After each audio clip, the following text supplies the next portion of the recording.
We are living in a computer-programmed reality, and the only clue we have to it is when some variable is changed and some alteration in our reality occurs.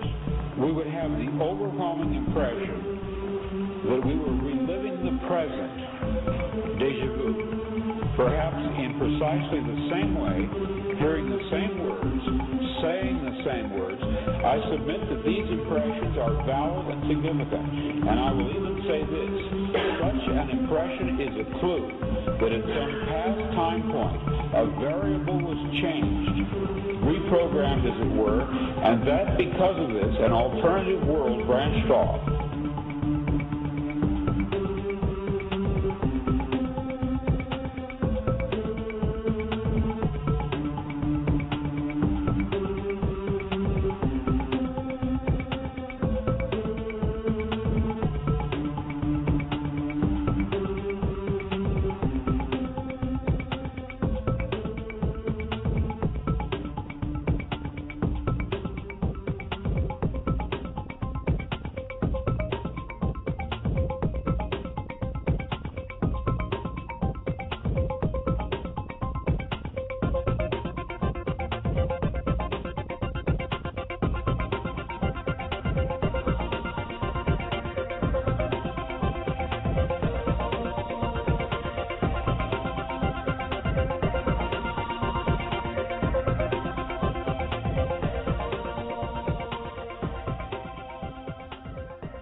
Good morning and welcome to the early Wednesday edition of Free Association Radio. This is Robert Phoenix, and you are tuned into Navigating the Astrological Matrix. I will be here for the next 120 minutes, unless, of course, there's not much action, in which case I will then close up my lemonade stand and go play with the rest of my day.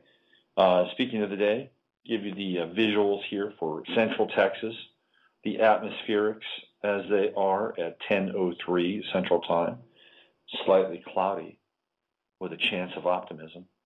It's about 80 degrees here, and I definitely felt a shift in the weather about 2 days ago. It did not feel like summer anymore. Even in Texas, you can feel the change. It's amazing. Absolutely amazing. And I guess it's about right on time. You know, I noticed in California, I would feel the change of the seasons right around mid-September. And then it started to get earlier and earlier and earlier. And then after a while, I just didn't know what season it was at times in California. But that's California. And we're here now, and it is definitely moving towards autumn in this part of the world. I just put up a new blog post recently. If you haven't been to my website, robertphoenix.com, I urge you to go check it out. And in it, I talk about some of the things that we mentioned on Monday's show, which are some of these events that are being planned in certain parts of the country as quote-unquote tests or drills. And I have links, actual links in my blog to those articles or videos. So I urge you to go to my blog if you would like to learn more about what might be happening in your part of the world. And apparently in November, it's everybody's part of the world within the contiguous 48 states of the United States of America. And of course, I'm talking about the planned blackout for most of the country, with over 300 private companies participating. What's really interesting is if you look at the power grid, and I did this before, when I think we had Philip Proffer on the show, and we were talking about water, and I haven't done the research to get the exact numbers, but I would say that 80% of the utility companies in this country, whether they're water, electric, gas, I believe they are publicly owned, meaning that they're kind of a public trust, right? So we act as people, we actually have some kind of say in these utility companies, that they're literally run by the county or division of the state. Now, I think in the power grid world, there may be more private ownership, but I don't believe it is ubiquitous. And we'll get to astrology today, I promise. We'll talk about this. But it would seem to me that and this is where it dovetails with astrology, that if we are in a phase of Pluto and Capricorn, which we are and will be for still well over a decade. This is Pluto and Capricorn. We're not even at the midpoint yet. The midpoint should get interesting because we might be able to see some real dramatic shifts in movement with Pluto and Capricorn. But we're not even at the midpoint yet. Pluto, I believe, is at 10 degrees today, if I'm not mistaken. Let's just see. It's 9. It's gone back to 9. And Uranus is at 12. So Uranus is going to speed backwards. Oh, by the way, it's the 21st of August, and a big shout out to my good friend in California, the lovely Linda Dallaire, who is now, I guess, collecting Social Security. I think she's 65 now. Linda, a big hug and kiss to you, and wishing you a great birthday. I'm sure you'll have one. But anyway, we are still really in kind of the initial. We're still in the first decan of Pluto in Capricorn, and we won't move out of that until next year officially, when it is back at 11 and 12 and 13 and moving forward. So one of the things that we've seen with Pluto and Capricorn, and this happened straight out of the gate. I mean, this is where people say, well, astrology is bullshit.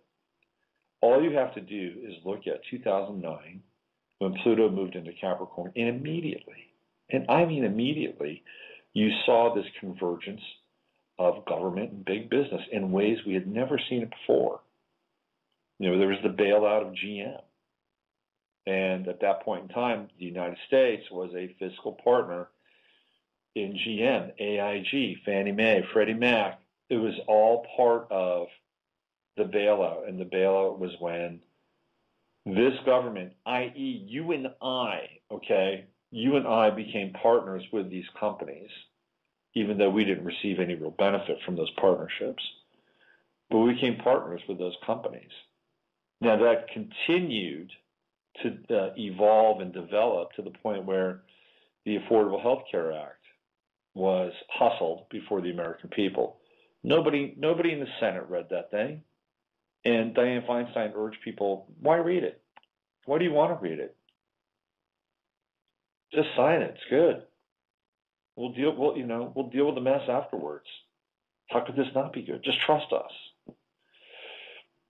But what happened is that I think it was like the top 5 or 6 insurance companies, they all worked with people like Zeke Emanuel, who was Rahm Emanuel's brother, who was Zeke is short for Ezekiel, by the way, who was writing, along with a number of other people inside of the Obama administration, they were writing up this massive health care bill, and they were doing it in conjunction with the insurance companies. So here we have another instance of government fusing itself with big business. Somebody's trying to get a hold of me on Facebook. Sometimes I leave Facebook open and then I have to turn it off because of the dinky dinks. There we go. Hold on a second. So if we play this out, if we continue to play this out, see where this might be going. Why wouldn't the federal government want to own every single public utility in this country? Why wouldn't they want to do that? Why wouldn't they want to have control and command over the water? And, I mean, theoretically, they do have control and command under some kind of an emergency through an executive order. I don't know which one it is, but it's one of many that have been signed, which gives them complete control over everything in times of emergency and crisis. Now, we might see that in November. We actually might see that. Let's say, for instance, let's play this out, just to play it out. Let's say, for instance, November rolls around, and I think it's called Grid X2, which is the name of this new program. So they roll this out, and some people decide they're going to piggyback on all these systems being down for 24, 48 hours or whatever they've decided that they, want to roll out here. And now we have real chaos. Now we have something that starts off as a drill, and then all of a sudden it's going sideways and it's going in another direction, and we've got a major issue on our hands. We have a national calamity. Now what happens? Well, the federal government can come in and they can claim dominion over those public utility companies, the electric company and the water company, based on what? Based on the executive order, right? State of emergency, martial law, so on. This could be a very interesting, significant, and sneaky way for the federal government to come in and just take over those industries like that. And so this would be another instance of Pluto and Capricorn. Now, I'm not saying this is what will happen, but I'm just giving you a scenario where it could happen, and it would fall under the rubric of this continued assemblage of this monolithic organization where the corporation and the state are fused together and become one governing body. It's kind of a crypto-fascism in some ways. It's the best and the worst of socialism and fascism.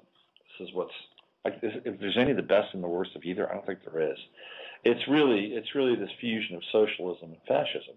And fascism really is a corporate entity to some extent, to a large extent. The definition of fascism is based on efficiency. It is that which is the most efficient, and everything else falls before what is the most efficient. This is the organizing principle behind fascism. If it's not efficient, it goes. Whatever. It's very machine-like. It's very, very machine-like. And the father of fascism, of course, is Benito Mussolini. And he said, we get the trains to run on time. And that's where it all starts.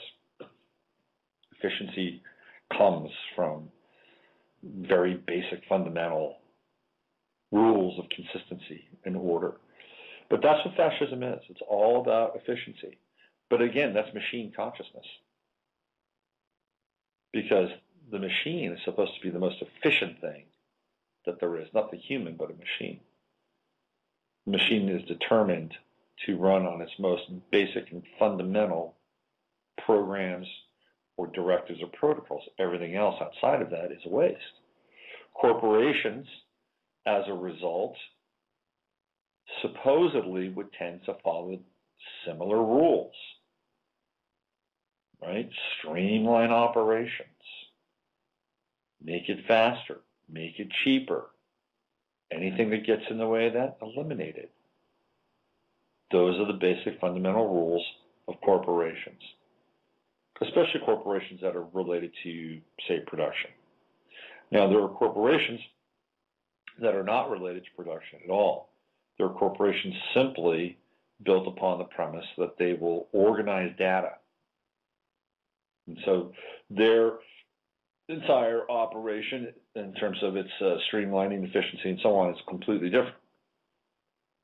But at the end of the day, it's all about making things as streamlined and efficient as possible. The problem is humans are not efficient. They can be. We can be if we want to be, but we're human. And we have these wonderful flaws that are built into our operating systems. And so quite often we don't cohere to programs or protocols, And that's why things aren't as efficient as they quote-unquote could be. Because if we were, we'd just be robots. And robots, of course, are the ultimate worker bee, right? So this is what we're talking about here with Pluto and Capricorn. We're talking about fascism, which we've just gone into great detail about, and machine consciousness, order, and bringing it together and bolting it together with the government, because Capricorn is the government, right? That's what Capricorn represents. Government represents the world at large. It represents big buildings, urban life, the city, modern man. It's the story of Capricorn. Ascent. In some ways, I also think that Capricorn might fall under the rubric of insurance companies as well. Seems like a very Capricornian kind of aspect, planning for the future, planning for one's own demise, really. I think it's very Capricornian. So in terms of the government piece, the government, as it relates to Pluto and Capricorn, so we have this influence from the corporate state coming in to the government, right? The most probably well-known, popular, egregious example is Michael Taylor, who used to work for Monsanto. Now he comes into the Obama administration, and he becomes the Secretary of the Interior. And then after his run is done, he'll go back into the private sector and likely have another job waiting for him at Monsanto and or one of their competitors, if their competitor will pay him more and offer him more. Because he'll be a hot commodity once he gets out of the Obama administration unscathed, with all those government contacts and everybody he's met and known and networked with and all the dirt that he has on people. Like, he'll have plenty of opportunities to cash in once he leaves. But that's the corporate side. And it's also the fact that corporations are now people. We have the super PACs, and they can really influence decision-making processes through lobbying in ways that they've never been able to do before. So this is where the whole corporate entity comes in and begins to fuse with the government. The government now says, okay, we want to operate as a business. We want to operate as a megalithic business, which is a terrible idea, by the way. But that's what they want to do, a megalithic business. So they'll bring in these entities, and they will allow for them to have Congress with them. Not Congress as your representative, but Congress as, congregating together. This is what's happening. And as a result, there's very little oversight now with the government. Very little. I mean, it's almost criminal, dare I say, that people, entities, businesses, especially in the financial sector, can literally do whatever they want because of the relationships now that have been built between corporations and the government. It's very cozy, and it's all hands off, pretty much. I mean, when was the last time any major oil company or gas company or nuclear power company or even a pharmaceutical company or an agribusiness company was slapped with a major class action suit and the government wasted no time in getting behind it?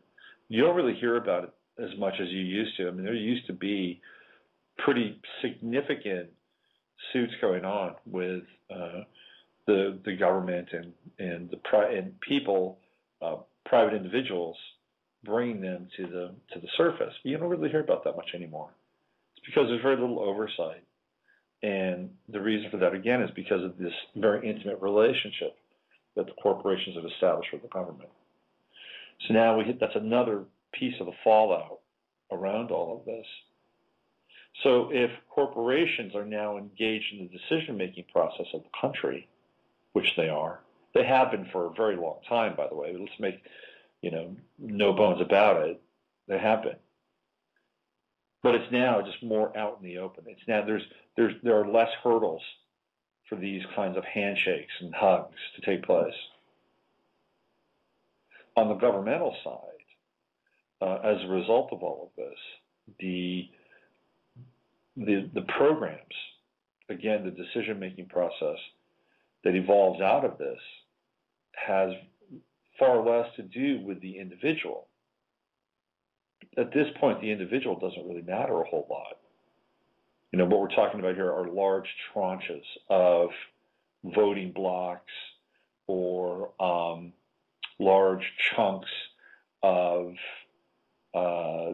districts that can be gerrymandered or redistricted. I mean, everything at this point now is based on the aggregation of numbers and making sure that those numbers are in agreement, either financially or, for the most part, politically, with agendas and programs that are being kludged together by the government and corporations. So the idea of the individual through Pluto and Capricorn suffers because the individual doesn't count anymore. It's all about the program. It's all about the protocol. It's all about the great work. And Pluto and Capricorn is bathymetric. I've talked about that as well. And we're also seeing, as a result of this, what we call the externalization of the hierarchy. And that is symbolically shown, displayed, and illustrated through art, through commerce, through TV, through commercials, through music. That's all part of this as well. So what's interesting is that we have this, in some ways, kind of narcissistic celebration of self. You can see it. It's in reality TV. It's in music. It's in our social networks. People take pictures of themselves, call them selfies. It's a huge pastime in this country. So the celebration of self is probably reaching heights of fever pitch and grandeur that we've never seen before in some ways. But it's a really narcissistic celebration of self. It's a kind of it's an arrogant propping up of our own, our own self-worth in some ways, or our own identity.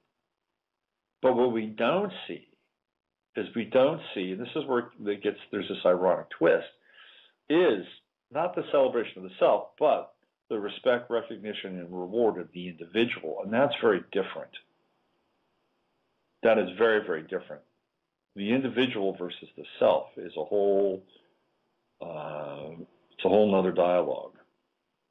And when I talk about the individual, I talk about individual rights, I talk about individual freedoms, I talk about we're talking about the right to be self-governing or self-sovereign, whatever language you want to wrap around that. That's what the focus of the individual is, not the self. Very different. And while we celebrate the self during this Pluto and Capricorn time, because it's kind of a hollow celebration, there is also a diminishing return on individuality. And individuality is the ability to stand apart from the group and say, this is who I am, or this is what I do, or this is what I stand for. And that can be a very vulnerable place for a lot of people. We live in a time where if you do that, it's funny, we talk about, tolerance this, tolerance that. I don't think we've ever lived in a more intolerant time. You put out an opinion that is not part of the public domain or the rubber stamped and approved collective discussion, and you are in a very difficult place. So the parameters of discussion they're very narrow, and they get narrower and narrower and narrower with each passing day. you step outside the lines and you have a different opinion, and you, in that instance, become an individual, then you are pretty much alone and naked. There's a really interesting example of this, which has just taken place. It just crossed my radar. A lot of you are familiar with the rock band Pink Floyd, probably the most, I'd say the most successful rock band of all time. I think it'd be safe to say that. Dark Side of the Moon, the largest, greatest selling record ever, and then subsequent records after that, huge success. And the members of that band, rich beyond what most of us can comprehend. Well, Roger Waters, who is the brainchild, he's not the brainchild, he's really the blood and guts now behind Pink Floyd, just came out recently and made a very interesting stand, the stand of an individual. And what he chose to do was he chose to come out and declare that the state of Israel is an apartheid state, that it is right now violating human rights issues. And he's right. He's absolutely right. How could you not look at what's happening there with the Palestinians and not equate it to any other example on the planet that looks, smells, acts, and feels like some form of genocide?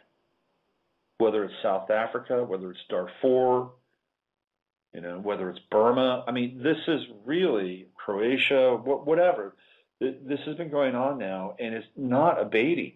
It's been going on since the mid-50s, early 60s, and it's not abating. Let me see if I can find the post here that I put up on Roger Waters. So this is from Press TV, and says, let me just read this to you. This is Roger Waters. I mean, he's got money. He's got resources. So he has balls. So here we go.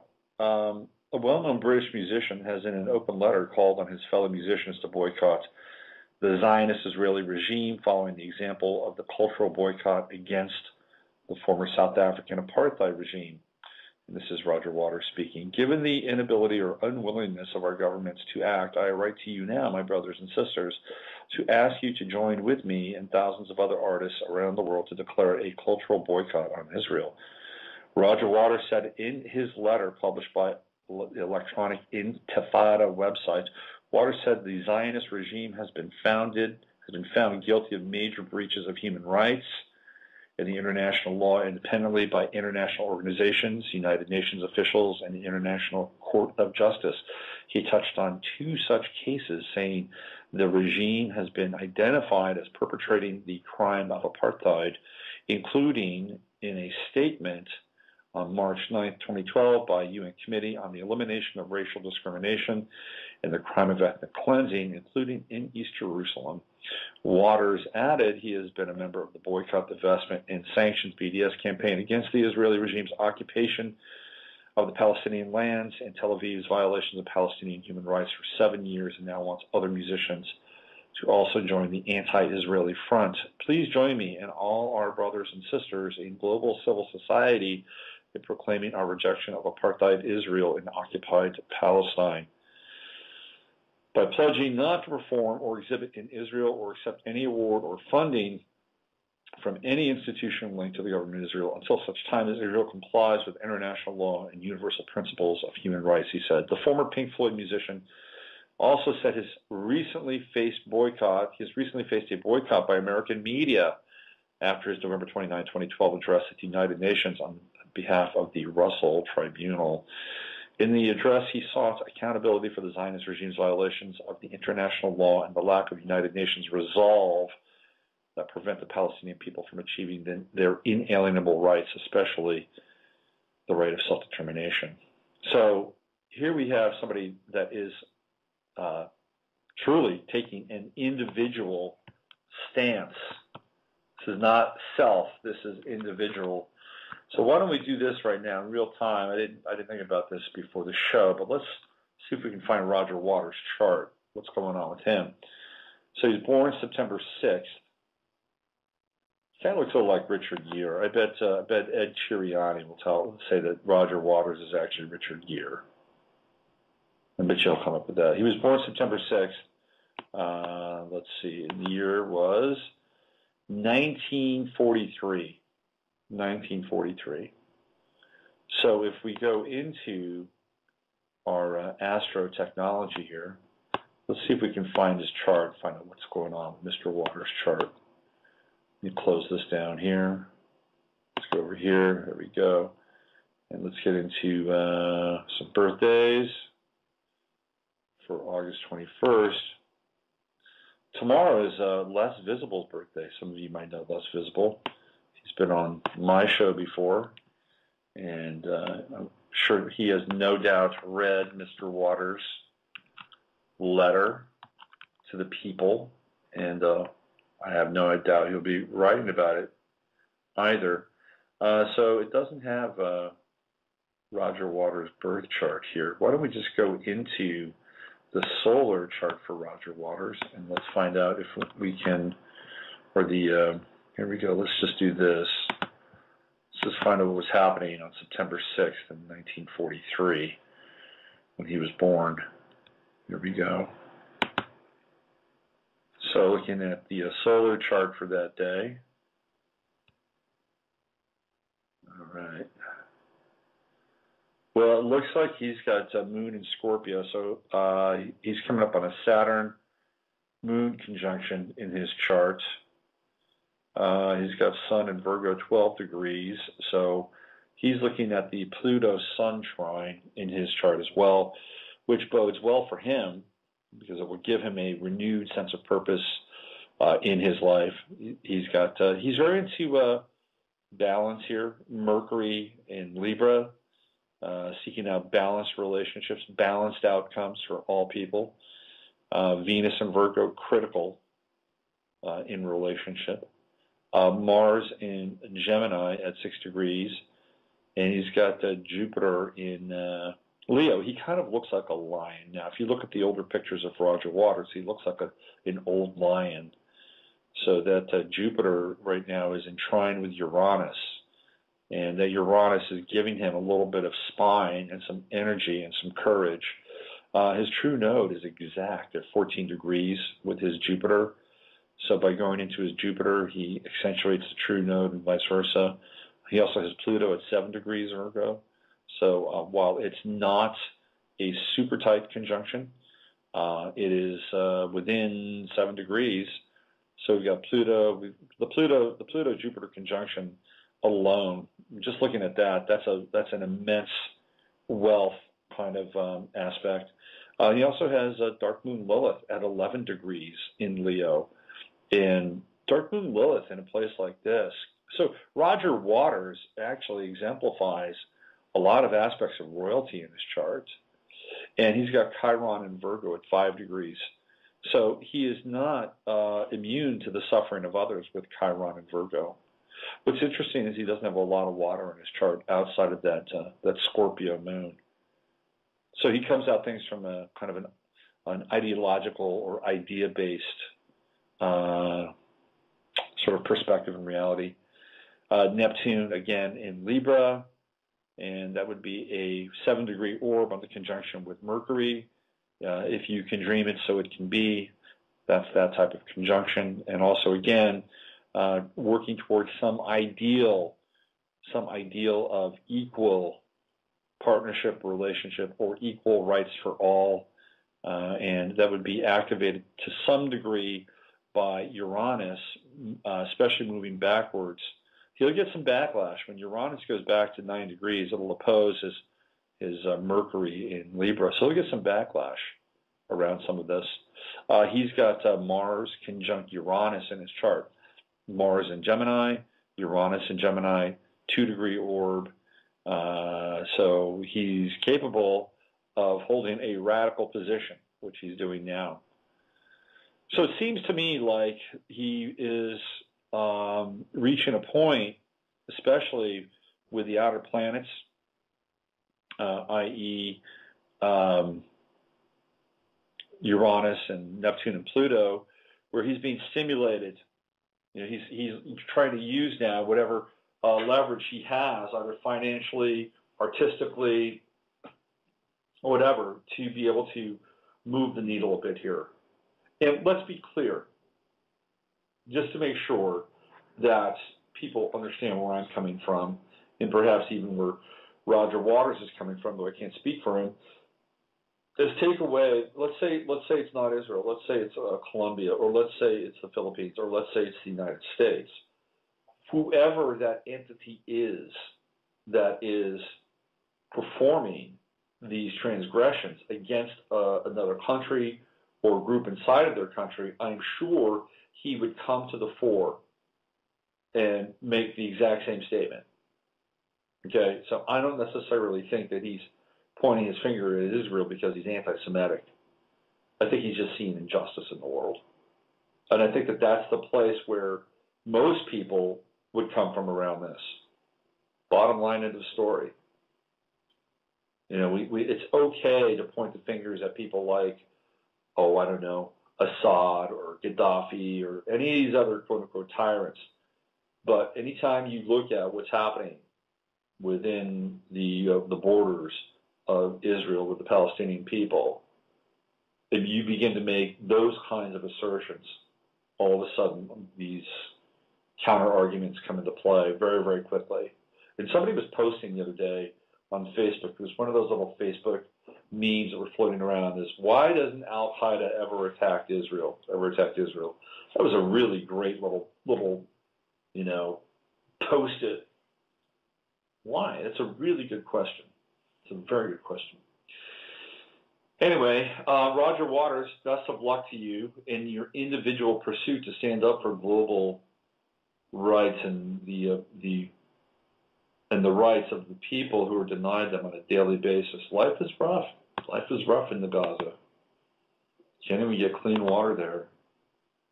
Why don't we shift focus here for a little bit, and we'll talk about the 25th, which is just 4 days out, and a very powerful alignment that is coming our way, and we can get into that. Let's hear a little bit of music, and let's let you digest the last 38 minutes or so. Why don't we play Grassfire here? John Trudell, riffing and rhyming, meditating on the wonderful qualities and attributes of THC and cannabis as a healing herb for the planet. Here's Grassfire, John Trudell. I'll be back in 4 minutes, and we'll jump into this big alignment coming to us on the 25th.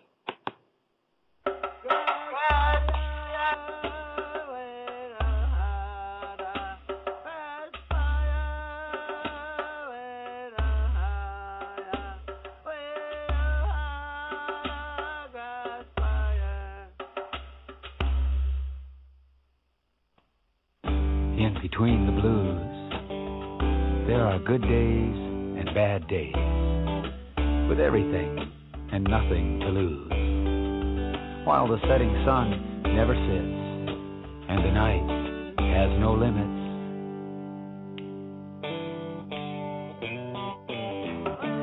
The void between freedom and free, dealing with the unnatural reality.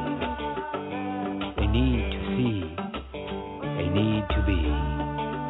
Grassfire, my DNA needs THC.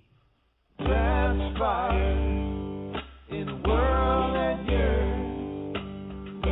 That's the way this fire burns.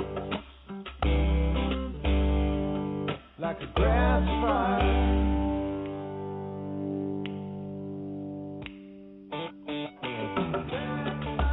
In the unnatural society, been trying to maintain, while the sane appear to be clearly insane, with no way to explain.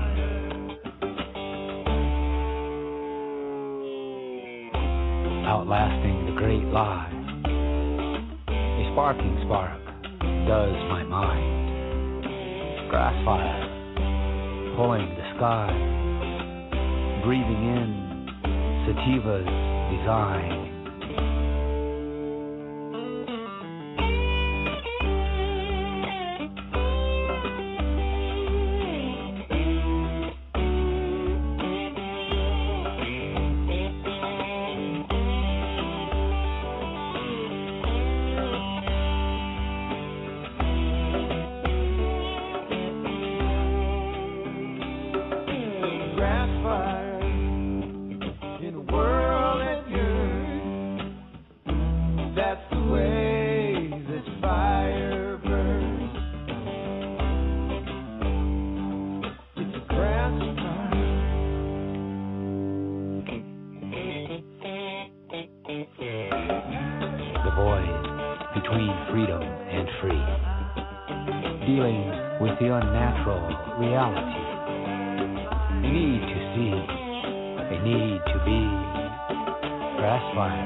That was our friend, John Trudell, friend of the show, doing Grass Fire. I am probably in the not-too-distant future going to be doing a Google Hang with John Trudell and Radchik, and we're going to talk about hemp and Fukushima and radiation and bioremediation and all that stuff. Fukushima obviously reaching kind of a critical stage in terms of what's happening there, and we could spend a whole show on that. Let's talk about this big alignment in the sky that is coming at us on the 25th. I have the image of it on the homepage of the show, and you can look at the complexity of all the aspects. Now, generally, what happens is that when we have like a splay chart, which is really kind of what the 25th is going to resemble. A splay chart is when you have planets distributed through a number of different houses in the chart. So we're talking different planets in different signs. We're not talking stelliums here, variety, although there is kind of a gang of planets in Virgo and Libra, but not too much. We've got Virgo, Taurus, Libra, Cancer, Scorpio, Aries, Pisces, Capricorn, Scorpio. Okay, so that makes the basis and the foundation of the 25th chart. And I set the chart for 12 p.m.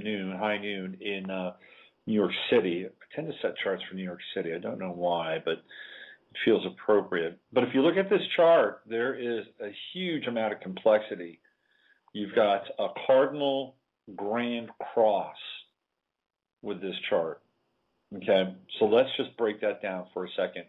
Jupiter in Cancer, Venus in Libra, Pluto in Capricorn, and of course the aforementioned Uranus in Aries, and there they are all squaring off against one another. Now, I think that during this period, until Venus moves, into like 13, 14, 15 degrees of Libra, that relationships in general are going to experience a fair amount of strain, okay? Because Venus obviously is the planet of relationships. Libra is the sign of relationships. So whenever Venus in Libra is in the sky, relationships take on a more important or kind of a more focused aspect, right? So with that understanding, we're all going to be going through some kind of relational or relationship material in our own lives. Now, Venus in Libra allows us to do this in a harmonious fashion, to find common ground, mediation, win-win. I like you, you like me, let's just try to work on this together, right? That's what Venus in Libra is. It's good. It's a good aspect. It's a good note to sound for relationships. However, in this instance, it's stressed. The Venus square with Jupiter, anytime you get into a square with Jupiter, it's not entirely terrible. Like, Jupiter squares can actually be kind of good. You know, if you're somebody who is risk averse, a Jupiter square may bring you the ability to take more risk in your life. It'll open up a window where you can take a chance. You can feel more confident than you might normally do in your day-to-day life. That's what the square does. Creates this sense of friction. Hey, notice, pay attention. It's a point of ignition. And with Jupiter, everything opens up. Everything always expands. Now, if you're not somebody that's risk-averse, if you're somebody who's actually risk-addicted, then Jupiter squares can be challenging because it can trigger addictive or codependent or enabling behavior, right? And that's the other side of it. So you want to find the sweet spot. Now, if you look at this chart, you'll find that at least on this day, Mercury and Sun are conjunct almost exact, 1 degree orb difference in Virgo. And it's kind of sitting in the midpoint between Jupiter and Venus.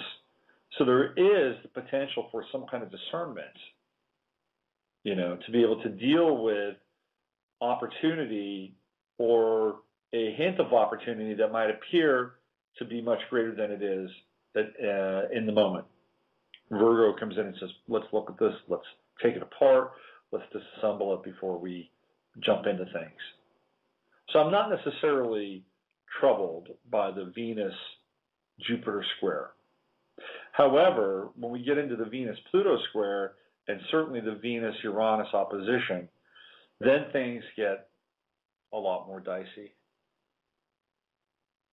I would venture to guess that within the next, what are we at? We're on the 21st. So this is 4 days out, 6, 7, 8, 9. Let's give it 9 days. I think you're going to see in relationships, and maybe you can even clock this in your own life, shit or get off the pot moments. It's like you're either in this thing or you're not in this thing. And that's kind of where I think a lot of people's heads and hearts are going to be focusing on. And the hardest part when you get into these kinds of moments is either pulling the trigger, knowing when to pull the trigger, or hanging out a little bit longer. Because even though we have this potential here with the square between Venus and Pluto and the opposition with Venus and Uranus, and one would say that this would be a call to action, or at least it would be a very strong motivation to get something done or to make something happen. It doesn't necessarily mean you have to. You know, part of especially with this aspect is to be able to hang in there a little bit. You know, hang in with a difficulty or hang in with something that might not necessarily seem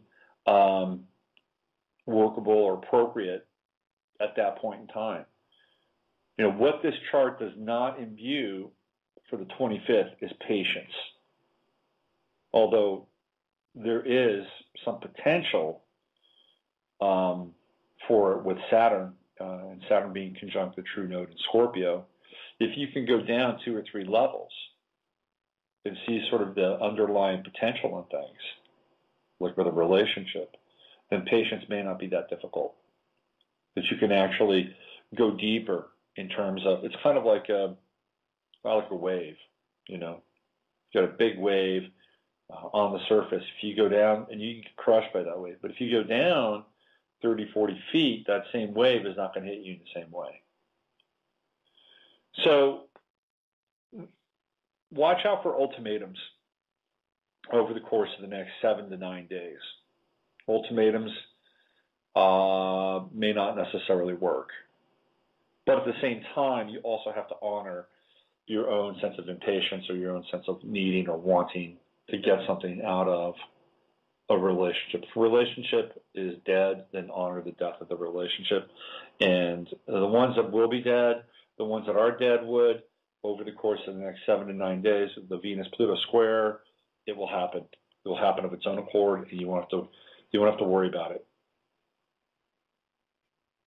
But if it's not dead, if you feel like that there are embers of connection that are still glowing, then you may want to hang in there as well. There's a tremendous amount of promise in this chart on the 25th. We've got a big Earth trine. Again, Mercury-Sun conjunction. Mercury slightly ahead of the Sun. So it's thinking with the head and not with the heart, right? The Sun represents the heart. So the head is leading, the heart is following. And then we've got Pluto in Capricorn, and then of course, Moon in Taurus at early degree, 1 degree Taurus. Later in the day, that Moon will shift, and you may have heard me talk about this, but the 3rd degree of Taurus with the Moon is probably one of the most sublime aspects in astrology. So the Grand Earth Trine is fantastic. You can be very clear, you can be very grounded, you can be very lucid about who you are, where you are, what your plans are. So the Grand Earth Trine is something you can really tap into on the 25th. But there's a lot of intensity. We've got the cardinal cross. We also have the mystic rectangle within the cardinal cross. So if you tilt it just a little bit, the chart itself again has that slight Star of David configuration. So we've got the mystic rectangle, and again, those are trines from the Moon to the Sun, part of the Grand Trine as well. But there's other stuff going on. You've got the Sun Saturn sextile. You've got the Moon Neptune sextile. So if we add it all up, if we add everything up together and not break down every single aspect and every single part, and we were to label the 25th and give it one word, what would that word be? Actually, 2 words. It would be profound transformation. This is what we have the potential for in that day. There's immense good, and there's immense not so good. Challenge, Pluto opposing Jupiter. Anytime you get into Pluto-Jupiter opposition, there is and now Jupiter again is moving away from Pluto, but there's an intense desire and need to want something, to need, to want, to have, to possess. The desire quotient is really ratcheted up with the Pluto-Jupiter opposition. And that will pretty much reach its peak on the 25th, and then we go to the 26th, 27th, 28th, and then Jupiter gets out to 13, 14, 15 degrees, moves away from Pluto, and that will abate somewhat. Now, a few days after this, Mars will move out of Cancer and into Leo, and that will signal a pretty tremendous shift.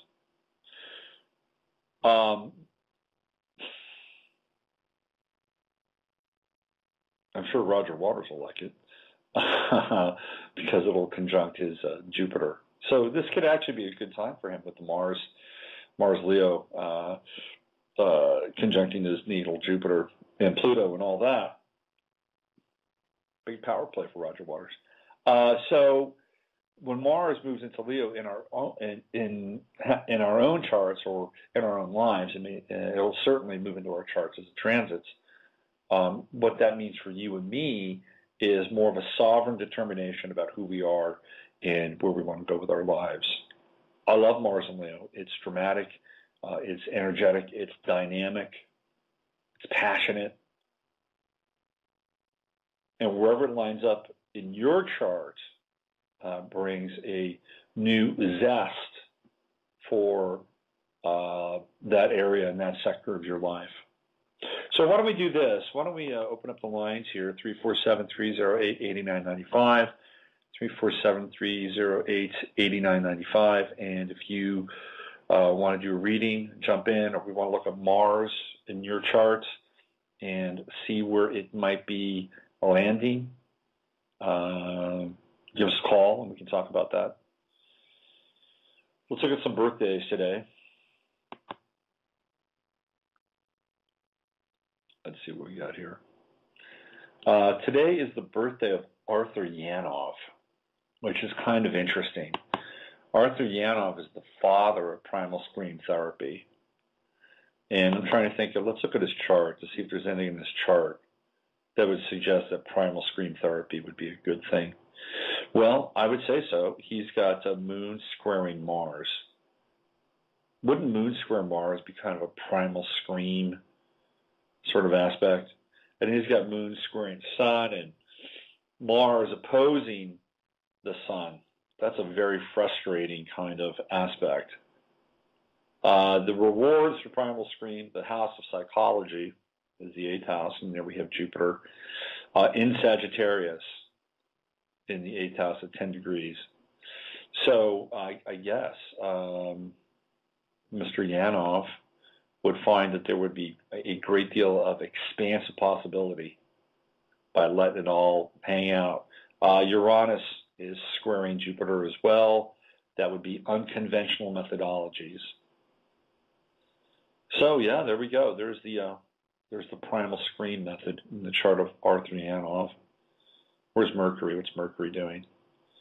Mercury is opposing Uranus. Mercury in Virgo opposing Uranus in Pisces. That would be another primal scream kind of aspect, wouldn't it? Just can't stand it anymore. Mercury in Virgo, conservative, laced up, booted up, buttoned up. Let's let that Uranus come in, that 12th house Uranus in Pisces. Let's let it all hang out. So we can make a case for that with this chart. Absolutely. Absolutely. Let's see what we got here. There's a 612 calling in. Let's talk to them. Hello there. Hello? Calling once, going twice, going 3 times. I can hear you. Can you hear me? I can. Okay. You need my birthday? Well, I love your name. Oh, my name is Liz. Hi, Liz. How are you? Minneapolis. Well, let's get into your birthday. When's your birthday, Liz? Okay, it is January 30th, 1985. All right, let me get up the program. Let's see what we got here. Let's go right there. Hold on. January 30th, 1985, right? Yes. Okay, hold on. Yeah, I have to take somebody out of my rotation to put you in. No problem. Let's go. Where do we go? Let's go there. Okay. January 30th, 1985. All right. So you are Aquarius. What time were you born? 4:54 p.m. And where was that? Okay, let me spell the first name of this. It's Banga, G-B-A-R-N-G-A. G-B-A? R-N-G-A.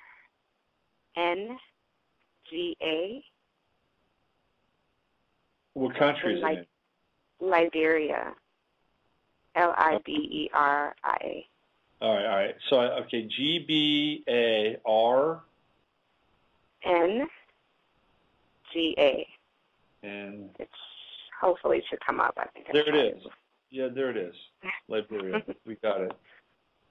Beautiful. I'm sure that's the first.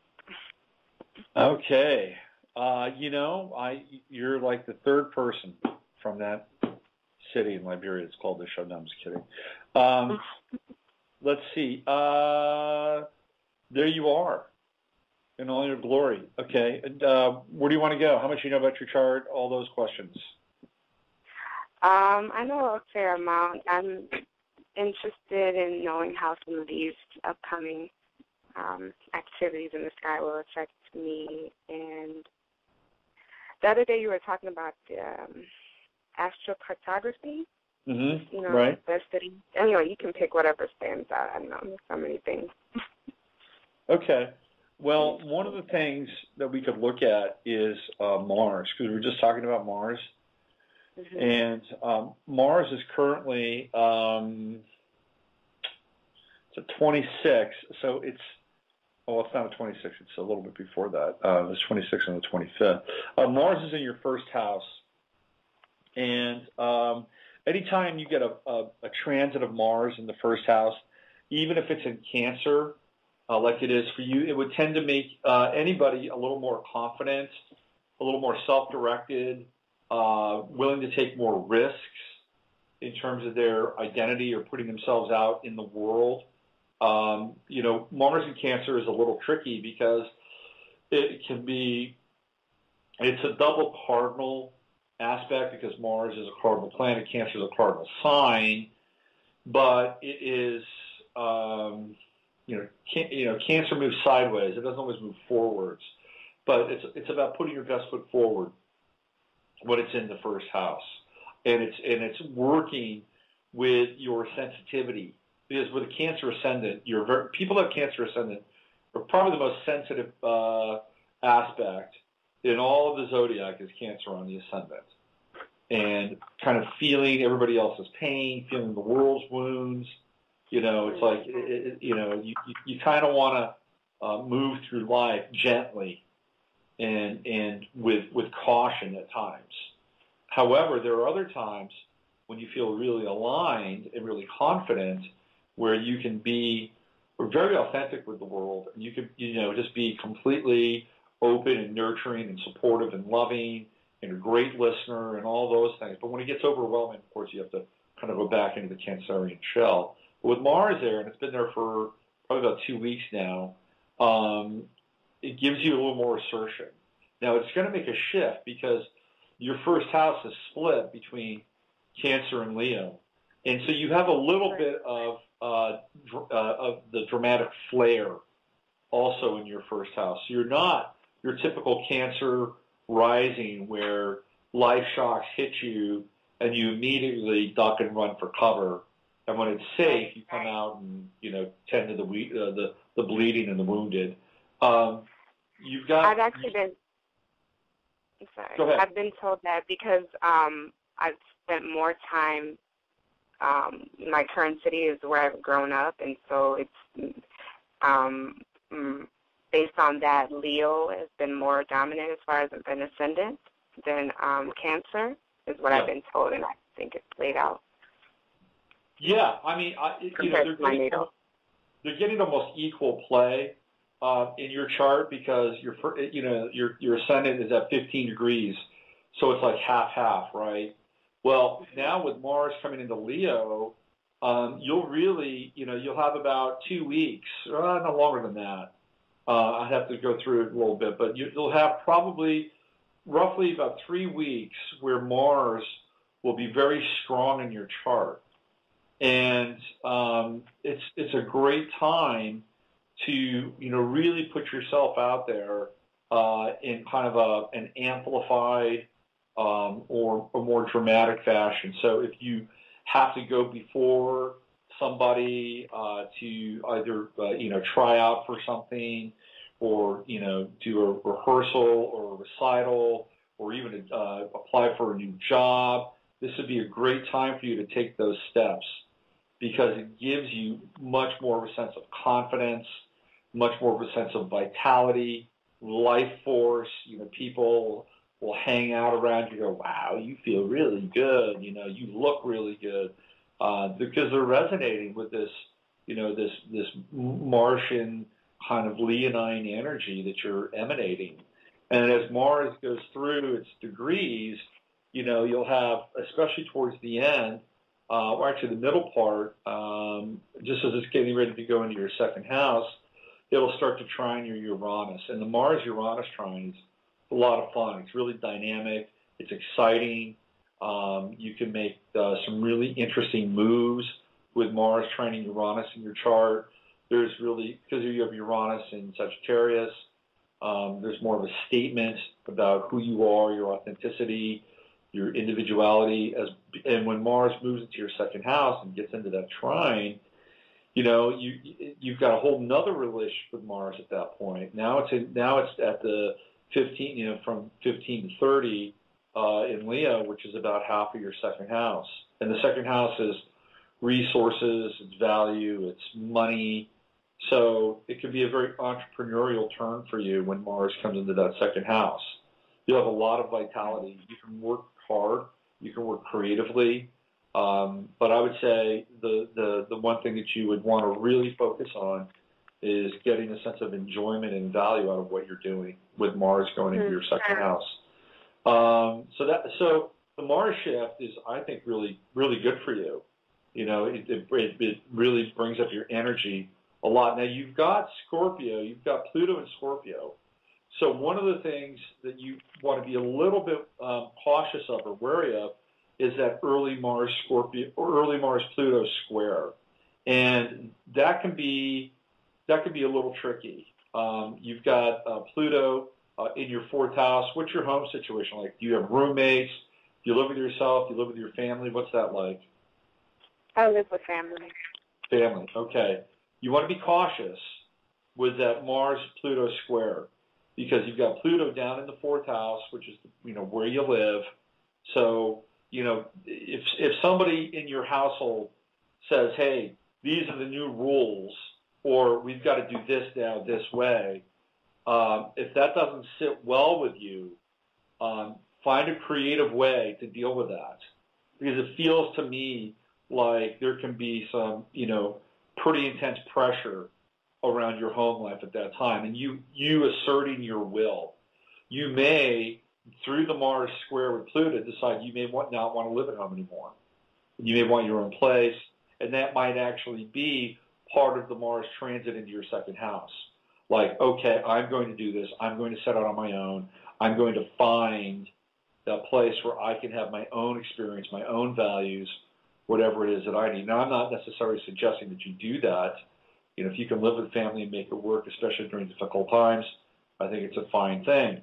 But just pay attention to that square is coming up, and it will impact you because that's where your Pluto lives. Okay? Okay.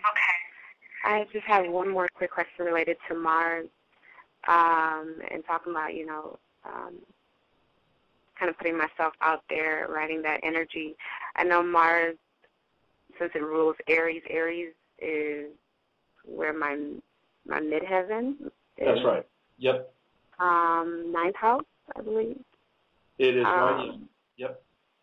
Is there some relationship with that too? There is, actually, because you'll get into a Mars midheaven trine, which again is great for putting yourself out there. And you've got Uranus will be moving closer to your midheaven. Let's see, your midheaven is at 15. So Uranus in 2014 is going to be moving almost right onto your midheaven in 2014, and that's pretty significant. You will have the opportunity to make a pretty dramatic career shift if you like, or if you want to. Mm-hmm. Sometimes when Uranus hits your midheaven, you have no choice. Your pre-existing structures just get blown up, and you're moving quite quickly into something else.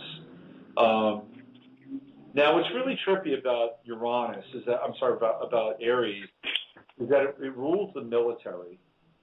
And people that have a strongly aspected Aries on the midheaven at some point in time in their life wind up dealing with the military or some aspect that's related to either military, law enforcement, security, anything along those lines.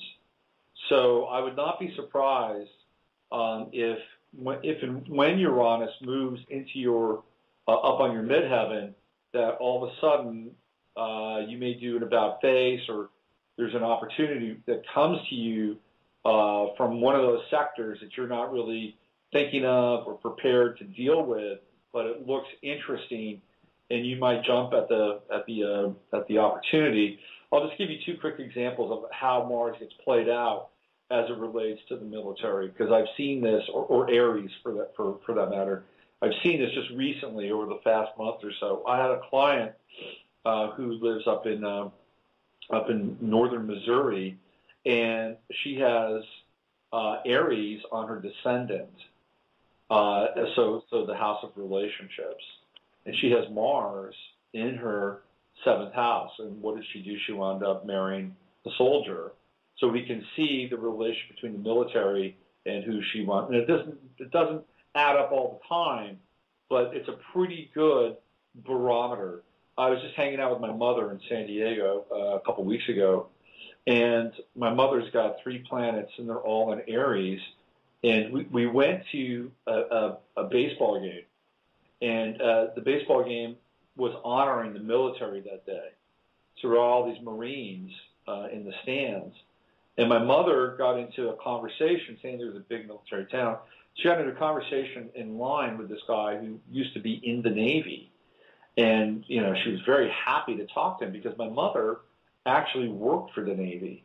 She was involved in commercial utilities for the Navy. And she has 3 planets in Aries. And I realized, oh, yeah, no wonder she feels at home in this. She's got all these planets in Aries. So Aries does represent the military, represents law enforcement, represents warriors, represents athletes to some extent. So when Uranus moves towards your midheaven, look, those occupations and those fields will become much more prevalent for you, and very quickly, by the way. And I hope that doesn't mean you're going to get drafted. But when Mars trines your midheaven, it's an opportunity for you again to put yourself out there more. So if you want to go apply for a job, or you want to, kind of raise yourself up and get to another level where you are, or you want to do something entrepreneurially, Mars has the juice as it trines your midheaven. And that's in about, let me just look at the ephemeris here. We can give you a time on that. So let me just do a new tab. There we go. Yes.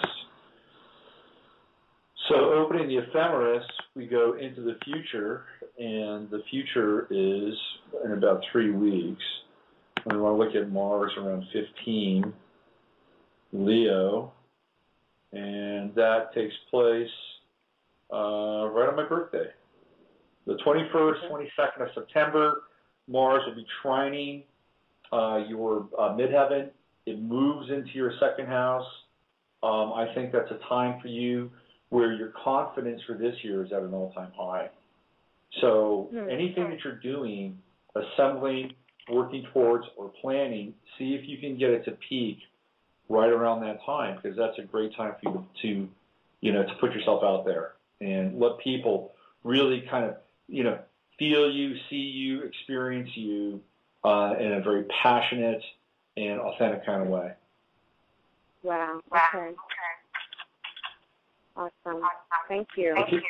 Okay, thank you for calling the show, and give us a shout back maybe sometime after September and let us know how things go. Okay, will do. Okay, bye-bye. Bye. Yeah, so Aries is all about the military. Speaking of the military, Bradley Manning got sentenced to, I thought it was 95 years, and some people said it was 35 years.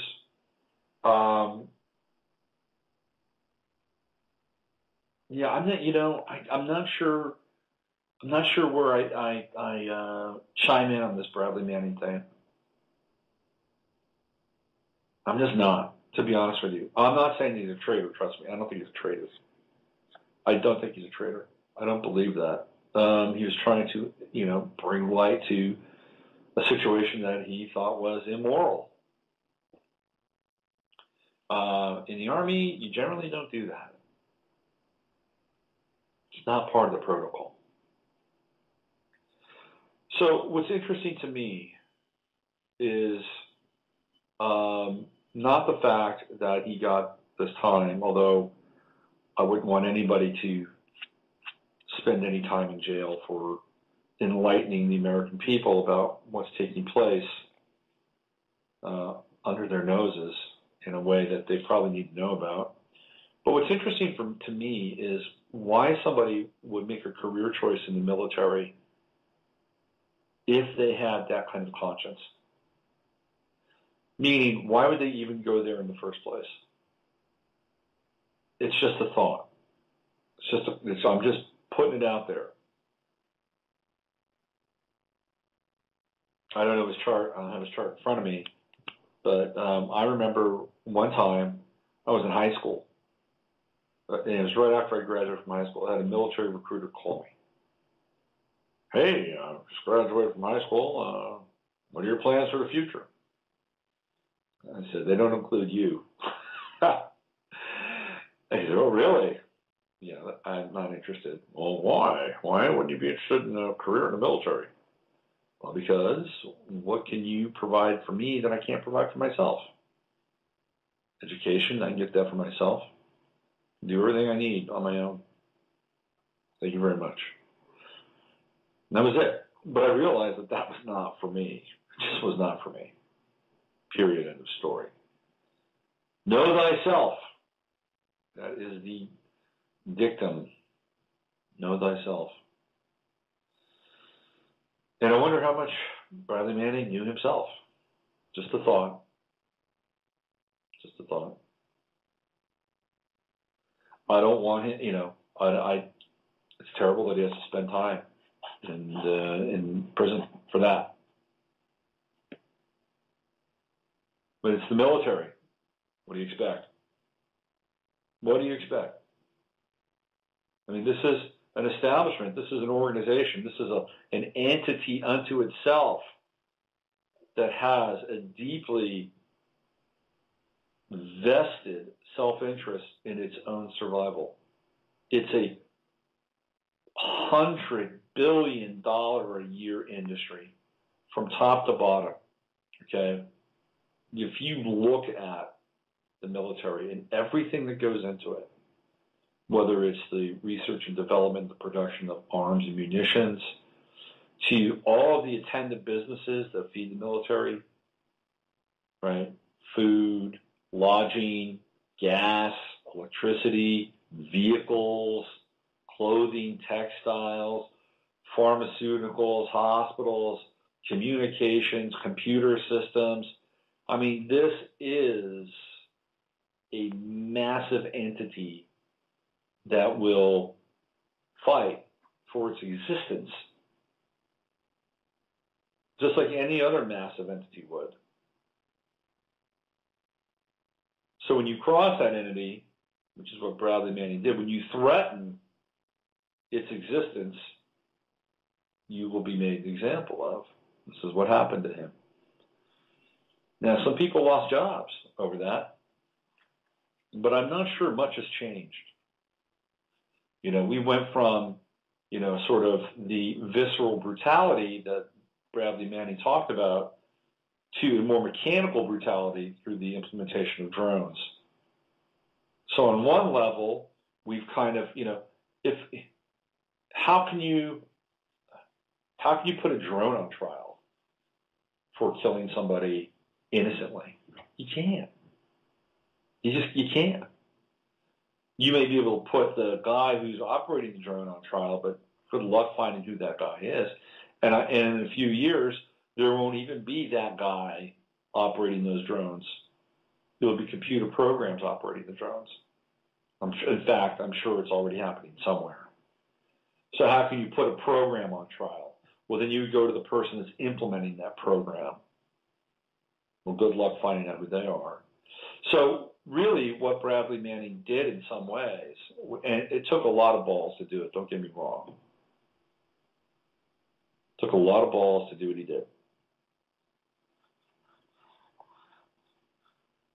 But in some ways, what he did was he facilitated the acceleration of the technological manifestations of war versus the human ones. Funny how life is, isn't it? 347-308-8995,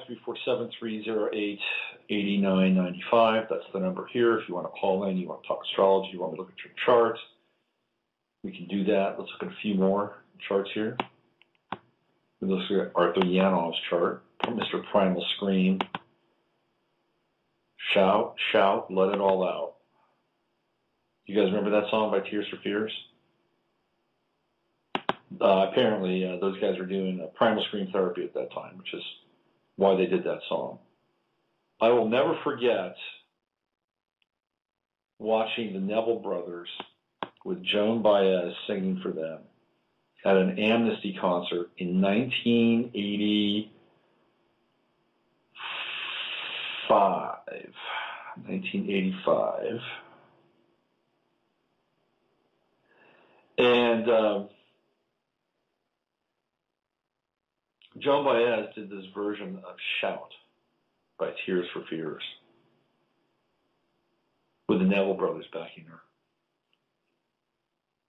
It was one of the most memorable experiences, in a bad way, I've ever seen in a concert setting. Let's see. Who else's birthday? The great Will Chamberlain. His birthday is today. The man who claims to have bed over 10,000 women. Run the numbers. It's very difficult to have sex with 10,000 women in a lifetime. Now, if there's somebody who probably could have pulled it off, I think it might have been Will Chamberlain. But I think Wilt was slightly inflating the numbers, maybe cut it in half, maybe 5,000. I've never looked at Will Chamberlain's chart. Let's see his chart. Will Chamberlain is a fascinating figure in American sports history, an amazing athlete. Let's see. Will had a bunch of squares in his chart. What was going on with Pluto? Pluto, third house. Pluto trine Saturn. Lots of stamina. Jupiter trine Mars. There we go. The Jupiter-Mars, we had Mars and Leo, just like we were talking about earlier. Mars and Leo trine Jupiter and Sagittarius. That is athletic ability. And, yeah, maybe. I would say that 10,000 may be too many. But I think Mr. Chamberlain dealt in volume for sure. Let's see what else we have here. Who else's birthday is it today? Jim McMahon, the quarterback for the Chicago Bears. Last time the Chicago Bears won a Super Bowl. Jim McMahon was probably the first punk rock football player. He was a total punk rock guy. I mean, I'm not sure he listened to punk rock, but he definitely had a punk attitude. I love McMahon. He was great. Born in Jersey City, grew up in San Jose, California. And Jim McMahon is dealing with severe issues around memory loss and all kinds of stuff with concussions. So we would look at Aries for that in his chart. And he has moon in Aries. So Uranus has been conjuncting his moon. And he's been coming out and talking about the dangers of pro football, actually. Although he owns it. He's not trying to piggyback on lawsuits. He owns it. And he's got the Moon-Saturn trine here in his chart. So long-term damage with the moon is just about conjunct the third house. It's coming out of the second. So Mr. McMahon does have some challenges. It's his birthday today. And let's see who else. Jim McMahon. Somebody that's a pretty famous day for athletes in general. Let's go here. And Back again. Archie Griffin, the two-time Heisman Trophy award-winning running back from Ohio State. So we've got Jim McMahon, Archie Griffin, and Will Chamberlain. That's a pretty good assemblage of athletic talent. Alicia Witt, the figure skater, her birthday is today. Amy Fisher, remember Amy Fisher? The Long Island diva, Joey Buttafuoco. What a name, huh? Joey Buttafuoco. Anyway, Amy Fisher, it's her birthday today. Kenny Rogers, now is it the baseball player or it's the gambler? You got to know when to hold him, know when to fold him. Kenny Rogers, his birthday is today. He used to be with a group called the, what was it, Kenny Rogers and the Association or something like that. Let's see who else.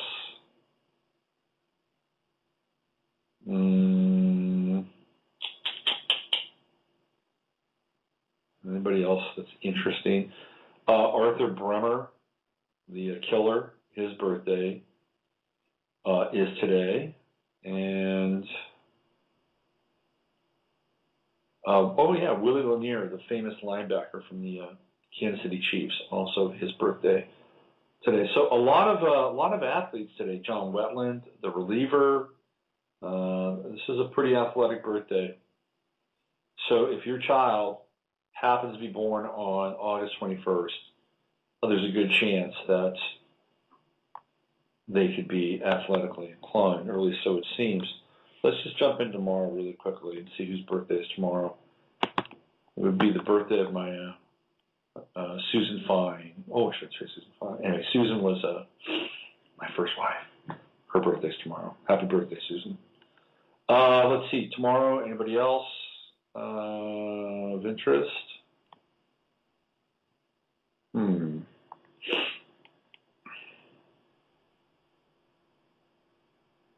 Wow, I'm surprised. I would think that besides less visible, there'd be some interesting luminaries. Tori Amos, her birthday is tomorrow. And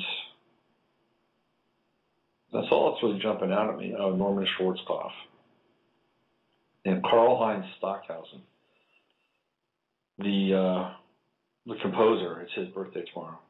Okay, I think that's it. I think we've come to the end of the show. Oh, there's somebody that's calling in. 646. Hello there.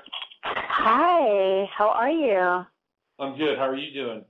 I'm good. I saw that, yes, we are moving into the Virgo season, and we're departing the Leo energy. And wanted to know, well, my birthday's coming up actually towards the end of the month. And just wanted to know what the energy is going to be like for the new year. Okay. What's your name? Oh, I'm sorry. Pardon me. It's Kayla. Kayla. Okay, Kayla. Let's punch you up here. And so we've got in store for you, or what the stars have in store for you. Will do. Okay. Right. Why don't you go ahead and give me your birthday? It's August 30th, 1973, and I was born at 2:25 p.m., New York, New York. Okay. 1973, 2:25 p.m. Okay. And then we move that there, and then New York, that's easy. Not Liberia.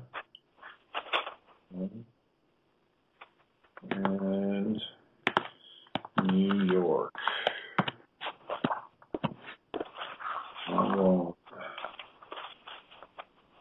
There we go. Okay, and bang, there you are. All right, so I have you as, of course, Virgo Sun, Libra Moon, and Sagittarius Rising, correct? Is that right? That's correct. 11 degrees Sag, yes. All right, so you've got your solar return coming up, which is always kind of a peak moment for you because it sets off the sort of progression of the Sun and Mercury and Venus to basically follow. Venus is way ahead of the Sun. Right now, Venus is at 5 degrees in Libra, so Venus is getting ready to, it's actually crossed your midheaven and is now in your 11th house. It's just crossed over Pluto. So what have relationships been like for you over the past few days? Emotional. Emotional. I'm with a Scorpio, and it's emotional right now because I don't know if it's because of the full moon, the energy 3 days before, 3 days after. He also has Venus in Libra like I do. And I've been on high energy like this entire 2 months, just high energy, like I can't sleep at night, and but anyway, that's what's going on. Well, Venus crossing over your Pluto would heighten that intensity, like just over the past few days, right? I mean, it would really bring. In fact, if you're involved with a Scorpio, it would bring all those kind of scorpionic kinds of energies and intensities right up to the surface. Things like jealousy, possession, obsession, compulsion, repulsion, all of them, coming up. Great makeup, sex, things like that. That would be part of the. It's not easy. You're dealing with, sort of the churn, the psychic churn when Venus crosses over your Pluto. Now, the thing is, when Venus crosses over Pluto, you have the potential to weed out and burn out anything that is not really serving you or the relationship, and for him as well, right? So, clearly you could say, especially both have Venus and Libra, which means you can both reach a chord, theoretically, you would say, this isn't working anymore. Why do we do this? Let's just not do this. Let's make a decision right now not to do this. And he could say, okay, all right, well, let's not do this. And he could say, well, this isn't working for me, because this is how Venus and Libra would work. And you would say, well, you're right, this isn't working for me either. He said, well, why don't we just drop this too?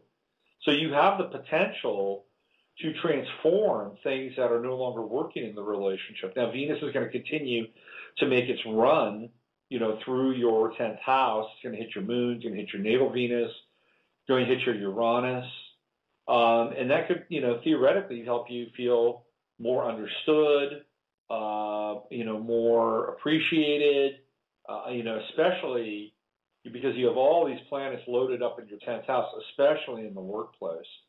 I would not be surprised if people that you work with pay a lot more attention to you than they normally do. And I'm sure you're very popular anyway, whatever you're doing. But this would be along the lines of people coming on to you or flirting with you or trying to make themselves available to you, because it would just heighten all that Venusian kind of energy you've got going on. So I would say very early, because this will extend out from your birthday, obviously, but very early, you'll have this kind of heightened activity in terms of your emotions, in terms of your relationships, and especially as they relate to the workplace or whatever it is that you're doing.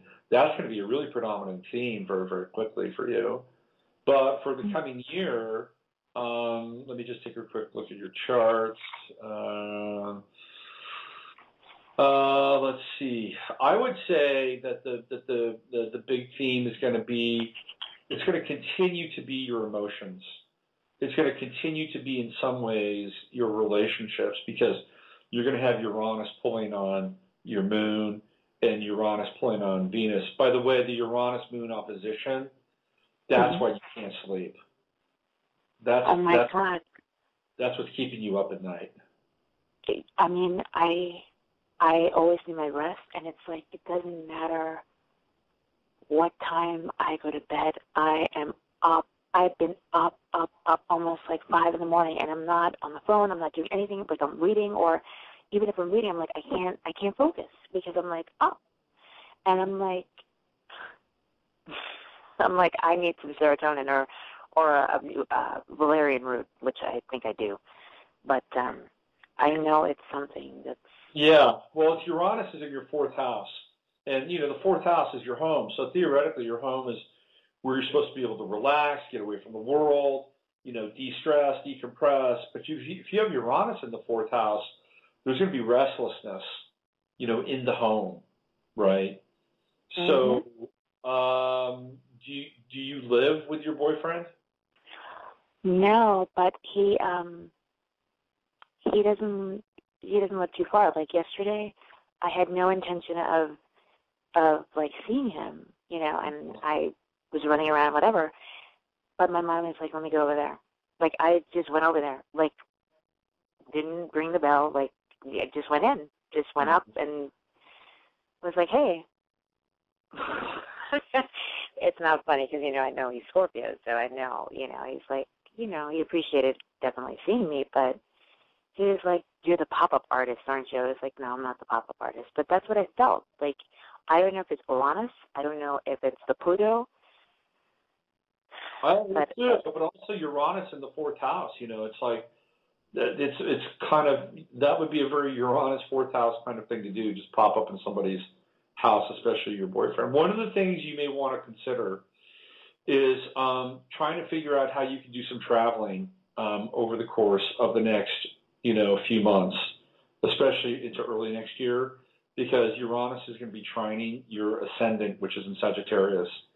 And anytime you can travel with that kind of alignment, it gets you A, out of the home, and B, helps you deal with some of the restlessness. So I would say that could be a good tonic for you. It wouldn't be a long-term one, but certainly short-term. And in terms of trying to cool down at night and get some sleep, a lot of the stuff that's out there, and I run into this problem quite a bit actually because I'm quite restless. It can leave you really kind of, I don't know, sleepy and out of it the next day, which is why I tend to not do those things or try not to. But one of the things that you may want to look into is kava kava, and kava kava really relaxes you. It may not necessarily make you sleep, but it will help you relax a little bit. And it's legal. It doesn't taste very good. It makes your mouth numb. But you may want to look into kava kava to help you at night, just kind of, bring you down a little bit, a few notches. So I would try to travel in 2014. That would be my goal if I were you. Thank you. I feel that because I've been itching to travel for a while, and I've been more than restless. Like, if I could have traveled last year, I would have, yeah. But, can I give you his... Mercury in the ninth house. So you're a natural born traveler, right? So, yes. Yeah. May I ask you a question? Is it possible, Sure. could I give you his birthday? Because he's Sag rising also, and I'm like... Go ahead. He's October 25th,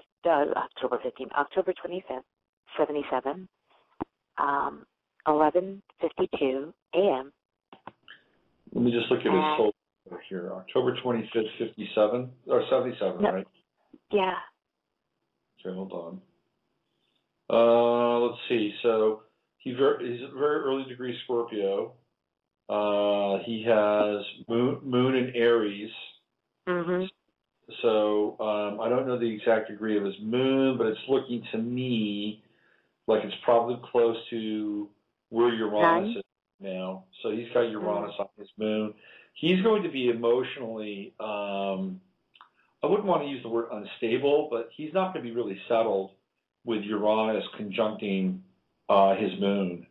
And he may want to have some more kind of freedom and unconventionality in terms of how he's able to deal with and work with his emotions. Let's see, Mercury in Scorpio, Venus in Libra. There you go, there's the Venus. And let's see, Mars is in Cancer, right at the end of Cancer, anaretic degree. So he's actually going through his Mars return right now. Jupiter in Cancer, and that's retrograde. Actually, it's just turning retrograde. And Saturn in Leo. Okay, so, and then let's look at your chart here. I'm trying to see the Virgo connection for you. And I have a question. Do you want his time or no? No, it's fine. I can just look at this. Okay, I'm sorry. Pardon me. And just figure this out. Sure. All right. So what are you looking for in terms of feedback or any kind of information? I think it's because of Pluto squaring, our moon, because my moon is in Libra and his is in Aries, and I think sometimes that's what I'm feeling, the Plutonian energy. Right. Right. Well, his natal Pluto is at 14, right? So your natal Venus is at 13. So his Pluto is right on your Venus. So what? You will always go through a level of intensity with him. And whenever you deal with Pluto, it always feels like things are about to collapse and end, and then somehow, some way they come back together again, right? Mm-hmm. And that's the nature of Pluto. It's a death and regeneration. But I would just so however long you're going to be with him, just know that it is really going to be kind of more about the intensity of the relationship and the transformational potential of the relationship. And again, this is all in the 10th house. So the one thing that I would be concerned about for you with this relationship is how it impacts your ability to work and be in the world. How much energy is it taking away from you? That's the only thing that I would kind of question about that Pluto on your Venus. Like, it may take up more space and energy for you than you can be putting out there in other ways.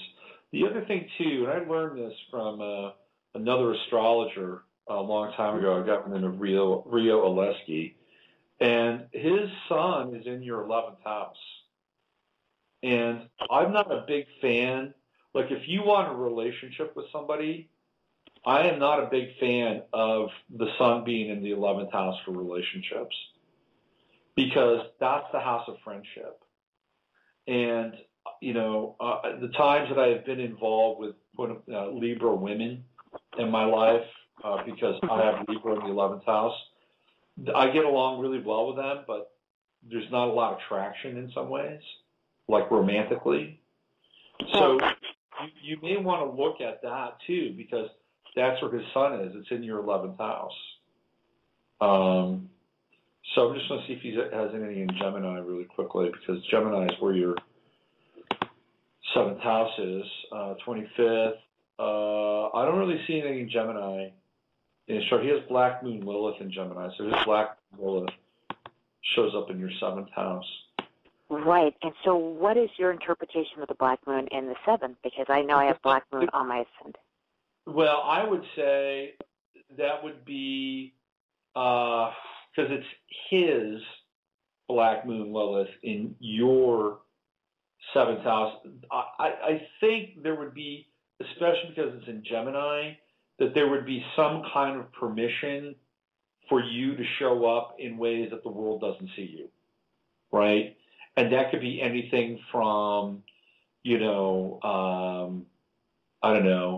kinky or, kind of outsider intimacy and sex to, you showing up as a mad woman, while the rest of the world sees you as being really cool, clear, calm, together, balanced, poised, Libra. So in some ways, there could be a therapeutic value to that, but I would probably try to understand it as a therapeutic value and not something to build a relationship on per se, because I think Black Moon Lilith is kind of a shaky. It's kind of a shaky, territory to build a relationship on in the 7th house, especially in Gemini.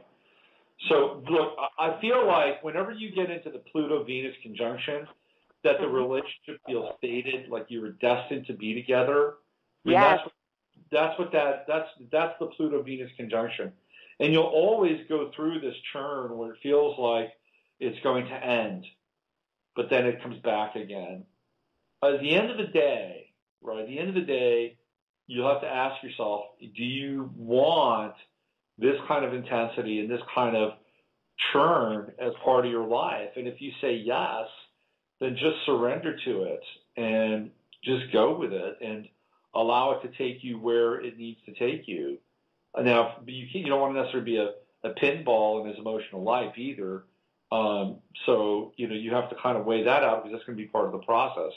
But getting back to Uranus, with Uranus on his moon, he's not necessarily going to be completely emotionally available. He's going to be all over the place in some ways.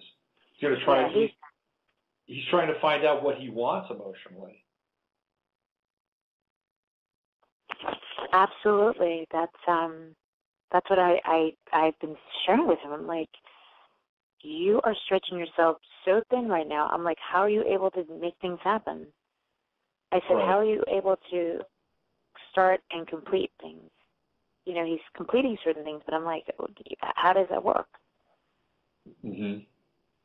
And he's like listening. And then today he's like, I've been spreading myself very thin. I'm like, okay, in my head, I'm like, yeah, this is what I've been sharing with you. I didn't say that, but I was thinking that in my head. Right. And I'm like, all right, I'm giving him the space because Uranus over the moon, it's like, come on, I already understand conjunct his moon, opposing my moon. Mm-hmm. I don't know. Well, there's a part of me that, when you get into like September, October, and November, this is the transpersonal swing through your chart. So it becomes less about relationships, even though you have all these, relationship-based planets in your 10th house. But, the sun and all the attendant planets are moving through the transpersonal arc. So you should be theoretically focusing more on, kind of your spiritual axis, your higher learning, the accumulation of wisdom, and then your career path and what you're bringing to the world. And this is all for the next 3 months about being out there, not necessarily being in the trenches with your emotions. So as an astrologer, that's what I would suggest to you. Focus on those areas and allow the other parts of your life to kind of work themselves out on their own. Because, and I know it's hard again because you've got all that Libra and you're very relationship centric, but yes. but the challenge is that you need to find balance with that, right? Because it's all about balance too. So I would try to spend a little more time around you and who you are and what you're bringing to other aspects and areas of your life. Like what is your dream? How are you moving along, in terms of where you want to be with the things that you're doing in this world, I mean, that's where I would focus the energy, especially now that you're on your solar return. In your solar return, I would definitely, spend some time, with yourself, and because it's in the 9th house, you want to get away just for a day and, go hang out by the ocean or go climb a mountain or wherever you are and try, and just say, hey, this is what I want for the next 365 days of my life. These are the things that I'd love to change. It's a great time to just be by yourself for that day. And maybe the next day or maybe that night you can have like a party or a dinner or pop up at a time unexpectedly. But I think that's a good place to start for you. That's my advice. That's what I was thinking. I something later on in the evening, but I'm always introspective a lot of the time. But I was thinking along the lines of this year I have to travel. I am working on several projects at the time, you know, and I'm just, I am in the air. I feel like George Clooney in the movie, you know. Well, yeah, we'll land, you know, if you're in the air, go land somewhere. And hopefully it's another country that embraces you with drinks with umbrellas in them. And yes! Hey, That's what I want. Yeah. Hey, I've got to run. I've got a couple more people waiting to chime in. So thanks for calling. And good luck. Thank you. And happy birthday, all right? Thank you. Thank you so much. Okay, bye-bye. Hey, thanks for your patience. Hi, you're on the air. Hi, Robert. This is the gardener. What's going on there, G? Well, that was such a beautiful, well-guided reading you just gave your last caller. You're so good at what you do.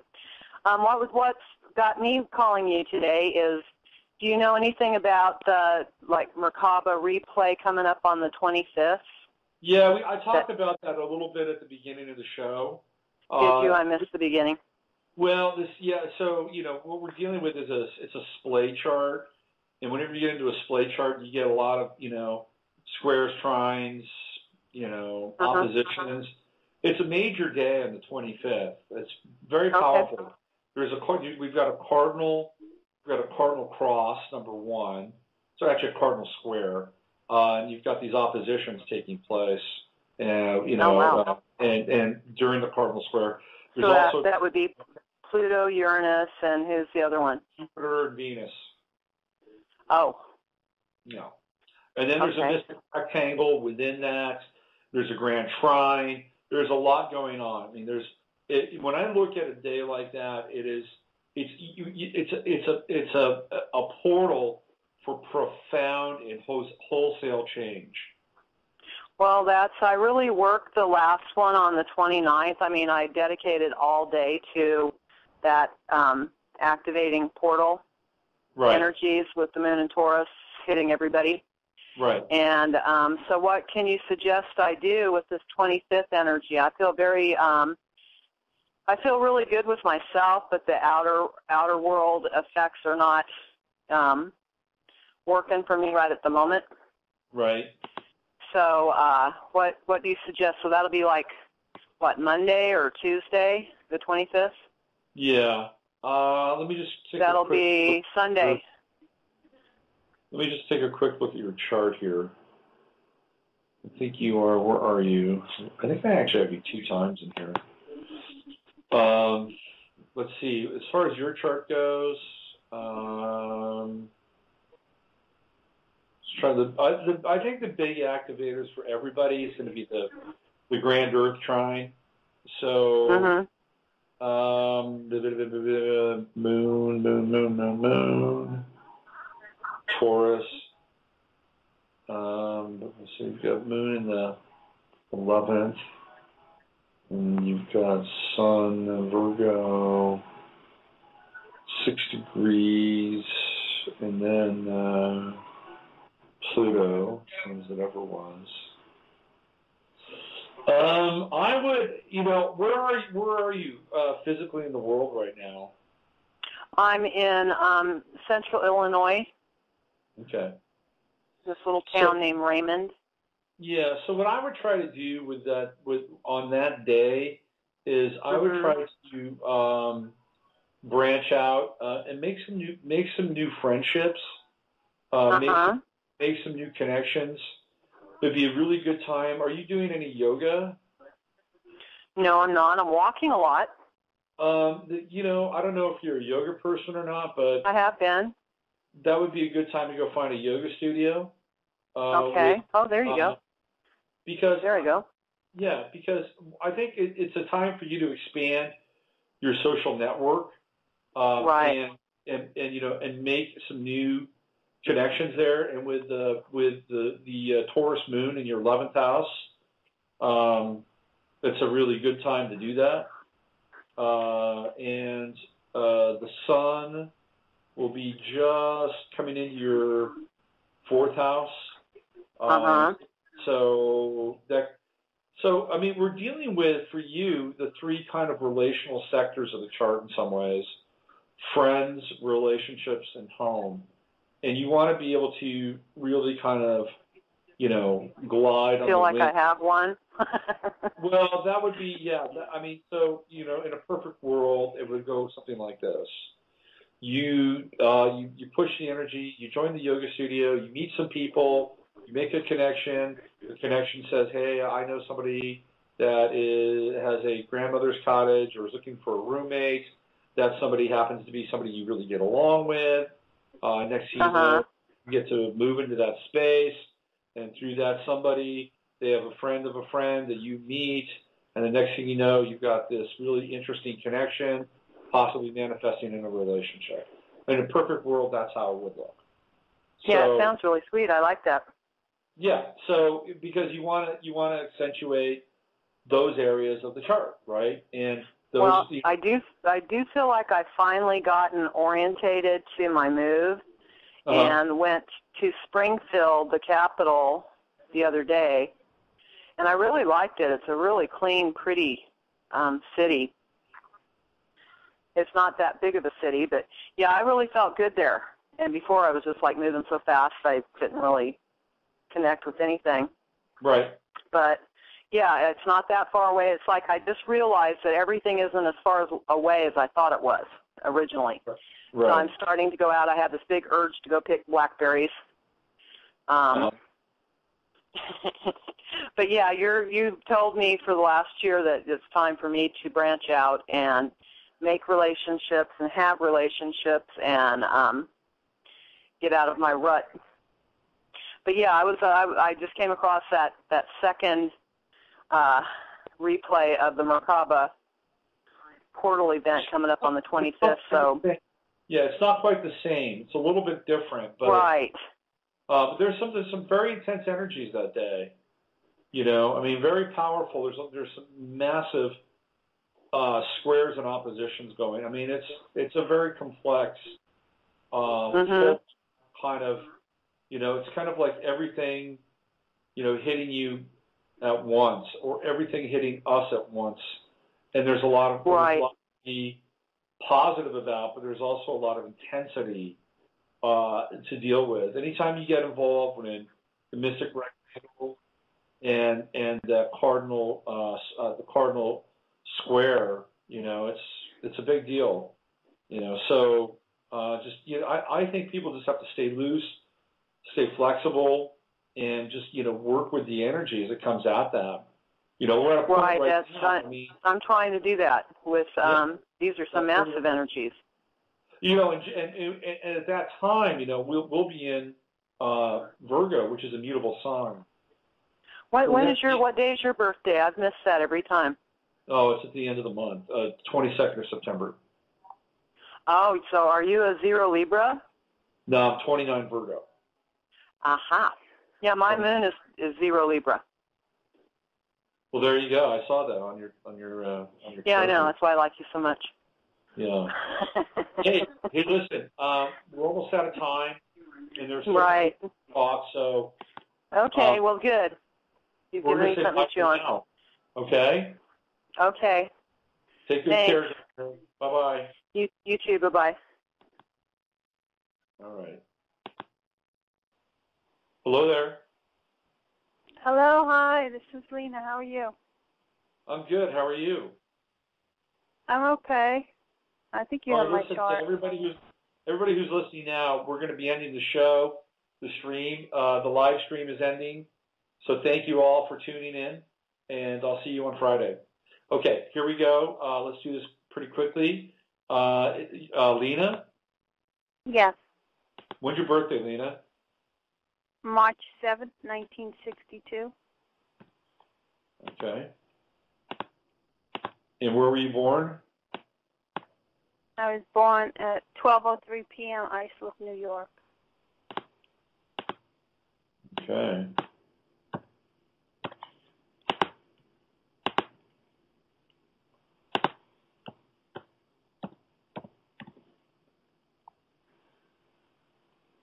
All right. And what do you want to look at today?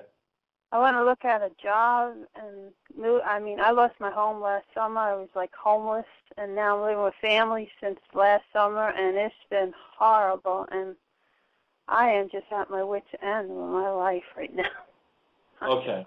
All right. So let me see if we can sort this out, okay? Take a quick peek here.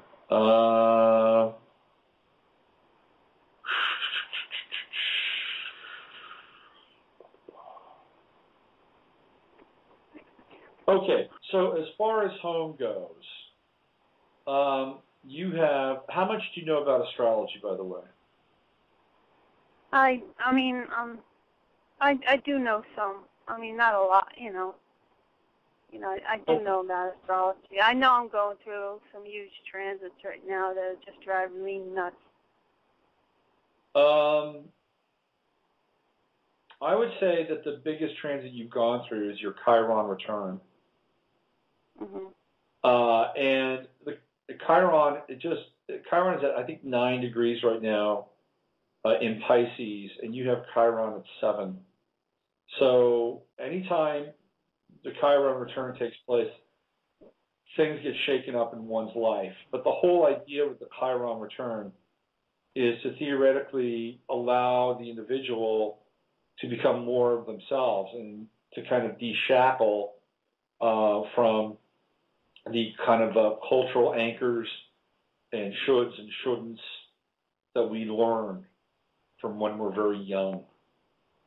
So about becoming more of who you are. And because you have Chiron in Pisces and it's in the 9th house, you're getting kind of a double whammy in some ways.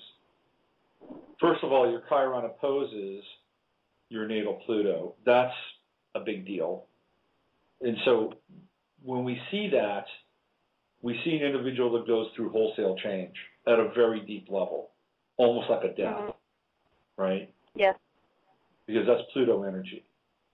Now, the 9th house is ruled by Sagittarius. And Sagittarius is the sign that represents religion and law and philosophy. And of all the signs, it is the one sign that we most associate with faith in some ways. Sagittarians have kind of boundless faith, or they can become great cynics if their faith is crushed over and over again. Pisces is the sign of mysticism and belief. And so what we have here in your 9th house is sort of the dance between faith and belief. And when you go through this Chiron return, it really, as it opposes Virgo, it's hard on your faith and your belief. And so what's being asked of you, and I know this is very difficult, what's being asked of you is to look at what's happened in your life and to realize on some deep level that whatever it is that you have lost is not part of your new life or the life that will be coming towards you. And the hardest thing to deal with is the shock, and because you're very sensitive with Sun in Pisces and Chiron in Pisces. You're very, very sensitive. You have Venus in Pisces too. And you also have Cancer on the ascendant. So I'm always trying. Yeah, this is the difficult piece here, okay? Now, one of the things that I would, it's kind of like if you were to go to the gym and start lifting weights, you wouldn't want to throw 300 pounds on the bench press and try to lift that weight. It'd be impossible, right? So faith and belief, or faith and hope and belief, let's put them all together in the same camp, that your life can be different, that life itself can be different, is kind of like going in and lifting that 300-pound weight right now. So what you can do is you could probably get on that bench and lift 15 pounds. It's not very much, but you could lift it. And so what would be important for you is to be able to lift your faith or lift your belief and do it in small increments and in small ways. So what I mean by that is to have faith in little things in life for now. Little things like finding a parking spot in places where you may not expect it. Having somebody open a door for you that during a day where you're feeling really down, a very kind act like that becomes much larger. Having faith that perhaps if you lose something, somebody will return it to you. These are the small things that I think would be really important for you to begin to build on, because you need to rebuild your faith in life. You need to rebuild your faith that there is a benevolent and kind God that can work with you in your heart's desires. Because once you do that and have it work for you at a smaller level, you can see that life isn't this nasty machine that's just put you through a meat grinder and then you've got nothing left but gristle and bone, right? So this is where I would say begin that process. Now, the good news is, astrologically, is you've got Jupiter moving through your first house in Cancer, which gives you more of a sense of being able to be out there a little bit more in the world, taking a few more risks. It gives you a sense of, this is where we started our show, really, with our first caller. So it's a good place to end, I think. With Jupiter being in your first house, it's actually quite benevolent. And that there's actually more good in the world for you now than there might have been, say, 2 months, 3 months, 6 months ago. But you may miss it if you're not paying attention, if you don't have small amounts of faith. Now, in terms of you getting a new place to live, I think that this is actually quite an important time, because you have Pluto at 9 degrees in Virgo. The sun is just now moving into Virgo, and it will cross Pluto by Tuesday of next week. So you're going to have a Sun-Pluto conjunction in your third house. Now, it's going to oppose Chiron, and then it's eventually going to oppose the sun, so you're going to have a Sun-Sun opposition. But that's okay, because there is a sense here when the sun hits Pluto that there is a rebirth for you. So there's a rebirth about to take place. And the next place that the sun moves into, and this is going to be right around the 10th of September, the 11th of September, will be your fourth house. And the fourth house is the house of home. Okay? Really? So as you go through this rebirth process, which is lined up for you, by the way, next week, there's also the potential for you to change your home situation, meaning that there's a very strong probability that you could move out and find your own place if that's what you want and or desire. Okay, I think that's the place to start. As far as work goes, Uranus is in your 10th house, and it's been in your 10th house for a while. It was in your 10th house when it was all the way back into Pisces. And it's over your moon.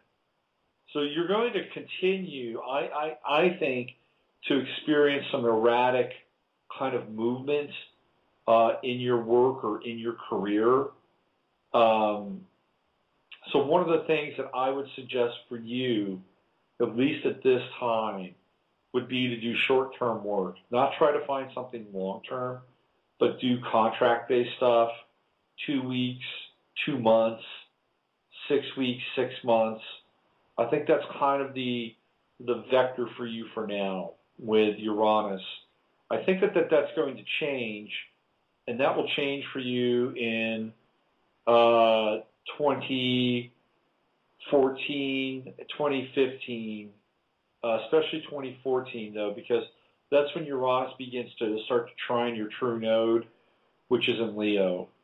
And you'll get a boost then in terms of kind of finding out what your purpose is and where your next kind of, rung of the ladder is for your path.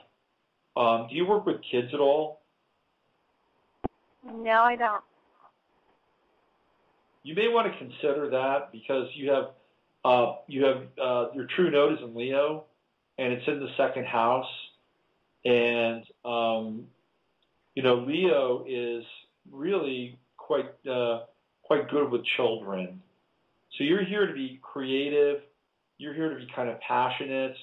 And children are both creative and passionate. And the second house is really fundamental values. And you've got a really nurturing capacity with Cancer on the ascendant. You may want to look into working at a preschool or daycare or something along those lines. And it may be short hours. It may only be 4 to 5 hours a day. That would be Uranus in the 10th house in Aries. But I think for you if you want to get back on your feet, you may want to look at in that world, because people can get hired pretty easily in that world. Now, you may need to get certified. You may need to get some Red Cross certification. That may be a good thing for you to do anyway. But I would say if you wanted to have kind of a re-entry into the work world, that's the area that I'd focus on. Okay. All right, because I am pursuing a degree in human services, so that definitely makes sense about the helping capacity. Okay. Well, listen, work on your faith a little at a time. I think that's the first place for you to start. And know that you have a rebirth coming, and that starts next week when the sun crosses Pluto. Things begin to look up for you. Because I can't find a job. I can't find a new place to live without a job. So did you say you saw a job coming next week? Because I can't live without a job. It's more of a rebirth. I think here's how it works, right? You ready? Okay. Yeah. Here's how it works. First of all, you need to rebuild your faith. That's the most important, critical part. Because if you don't think you can find a job, or you don't think you can find a place to live, if you think that life is just shit on you, and you have nothing, who's going to want to hire you? Right. Nobody's going to want to hire you. Mm-hmm. So the first thing that shifts for you, again, in increments, is, the ability to believe that you can change your life, that you can change your existence, that life is benevolent, that things will shift, and they will shift for you, because that's just how life is. You can only stay down for so long. Life is a wheel, right? The horoscope is a wheel. So build your faith in small increments. Now, the transformation takes place next week when the Virgo sun crosses your natal Pluto. So you have potential for a rebirth. And just allow that to take place. Just remember that what I've said here today. And by next Wednesday, just be mindful as to what's taking place in your life. Look at the changes. And do your best to adjust your sails in terms of how life has treated you. But I do think if you look into working with children, especially in preschool, daycare, that area, you can get hired. That's where your true node is. It's in Leo. You want to go to the true node. Okay? Okay, thanks a lot. All right, you take care. Okay, thank you. Bye-bye. And that's it. I'm sorry, 765. I have to go. You can call in next week. We've reached the end of the show. If you're hearing this right now, you're listening to the recorded version. And we are done for the day. So you know the maxim, use your head to discern what's real, your heart to say what's possible. This is Robert Phoenix. You've been listening to Navigating the Astrological Matrix. I'll see you on Friday. We are living in a computer-programmed reality, and the only clue we have to it is when some variable is changed and some alteration in our reality occurs. We would have the overwhelming impression that we were reliving the present, déjà vu, perhaps in precisely the same way, hearing the same words, saying the same words. I submit that these impressions are valid and significant, and I will even say this: such an impression is a clue that at some past time point, a variable was changed, reprogrammed as it were, and that because of this, an alternative world branched off.